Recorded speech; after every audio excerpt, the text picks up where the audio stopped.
नमस्कार, मैं हूं आपके साथ रोहित और आप देख रहे हैं एनएफ न्यूज। अभी हाल फिलहाल में दवाओं को लेकर एक रिपोर्ट आई और इस रिपोर्ट में कई ऐसी दवाएं थी जो कि गुणवत्ता पर खरी नहीं उतरी, जिसके बाद पूरा देश चौंक गया क्योंकि बताया गया कि ये दवाएं फर्जी हैं। इसमें कई ऐसी दवाएं हैं जो कि रोजमर्रा की जिंदगी में यूज होती है। ऐसे में जब रिपोर्ट आई तो उसके बाद जनता हैरान और परेशान हो गई क्योंकि इन दवाओं के भरोसे ही रोजमर्रा की जिंदगी चल रहे थे। ऐसे में आज आपको समझाएंगे कि क्या है ये पूरा मामला और कैसे आप फर्जी दवाओं से बच सकते हैं और जो रिपोर्ट आई है वो क्या कुछ है।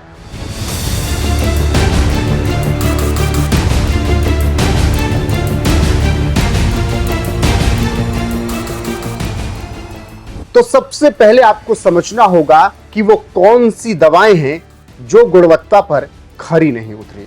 तो जो report central drugs standard control organisation ने जारी की है, जो कि मंथली रिपोर्ट है, उसके अनुसार paracetamol, calcium, vitamin D, vitamin C, D3 tablet, vitamin B complex जैसी 48 दवाएं ऐसी हैं जो कि गुणवत्ता पर खरी नहीं उतरी।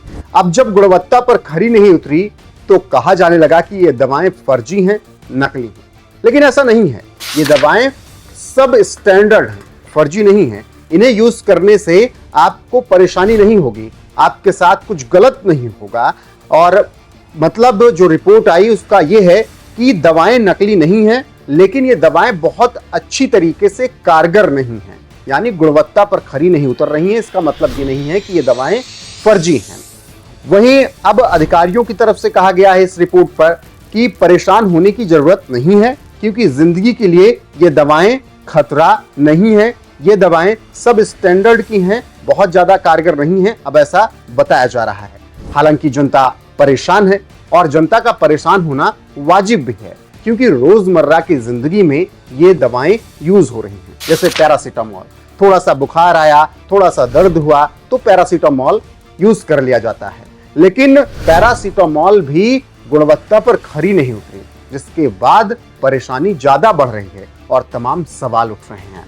तो अब आपको यहां पर यह समझना होगा कि क्या कुछ करना है दवाएं खरीदते वक्त और किस तरीके से आप नकली और फर्जी दवाओं का पहचान कर सकते हैं और बच सकते हैं। तो सबसे पहले जिन दवाओं की एक्सपायरी डेट नजदीक हो उन्हें आप बिल्कुल न लें। जैसे 2, 3, 4 महीने बचे हैं या 6 महीने बचा है एक्सपायरी में, तब भी आप दवाओं को ना लीजिए। भारी डिस्काउंट के चक्कर में दवाएं बिल्कुल न लें क्योंकि जब एक्सपायरी डेट नजदीक आती है, 6 से 3 महीने बचती है, तो भारी डिस्काउंट पर दवाएं बेच दी जाती हैं। वो दवाएं आप डिस्काउंट के चक्कर में बिल्कुल भी मत लीजिए। इंजेक्शन इंसुलिन खरीदने से पहले आप ये जरूर पता कर लें कि जहां से आप इसे खरीद रहे हैं या जहां से ये आया है वहां पर क्या रेफ्रिजरेटर की सुविधा उपलब्ध है, क्योंकि इंसुलिन को 6 डिग्री सेल्सियस पर ही रखा जाना चाहिए, वरना इंसुलिन पानी समझिए अगर वो 6 डिग्री सेल्सियस के तापमान पर नहीं रखी गई है तब।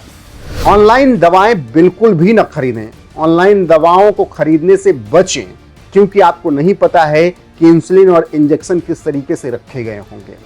इसके अलावा डायबिटीज, हाई ब्लड प्रेशर की दवा अगर कोई ले रहा है तो डॉक्टर से जरूर सलाह लें क्योंकि हाई ब्लड प्रेशर और जो डायबिटीज की दवाएं हैं वक्त वक्त के साथ वो बदलती रहती हैं। ऐसे में अगर इन दवाओं को आप ले रहे हैं तो आप डॉक्टर से जरूर सलाह कीजिए और हर बार डॉक्टर से सलाह कर आप दवा लीजिए।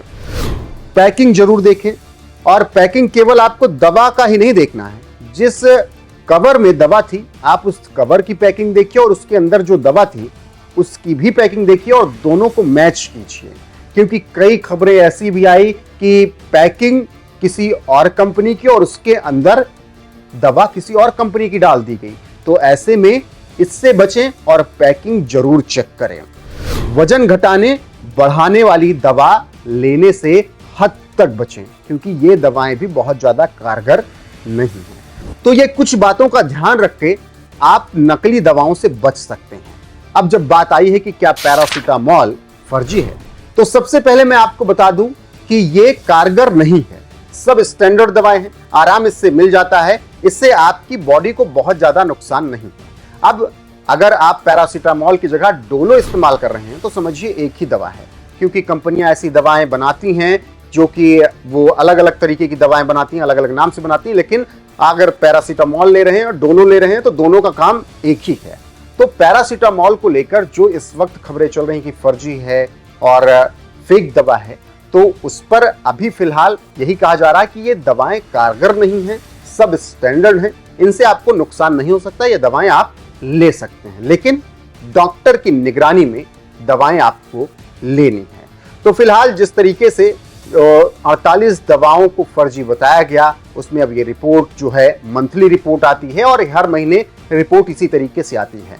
अब ऐसे में जो फर्जी दवाएं बढ़ रही हैं उसके लिए सरकार को भी सावधान होना पड़ेगा, उसके लिए स्वास्थ्य मंत्रालय को भी सावधान होना पड़ेगा। दवाएं जहां पर बन रही हैं वहां की निगरानी बहुत अच्छी तरीके से रखनी होगी ताकि फर्जी दवाएं मार्केट में ना आ सकें और उससे परेशानी ना बढ़े। साथ ही अगर किसी दवा को लेने पर आपके साथ इचिंग शुरू हो जाती है या किसी तरीके की दिक्कत होती है तो डॉक्टर को आप जरूर दिखाएं और ऐसी दवाएं लेने से बचें। तो कुछ आपको स्टेप्स फॉलो करने हैं फर्जी दवाओं से बचने के लिए।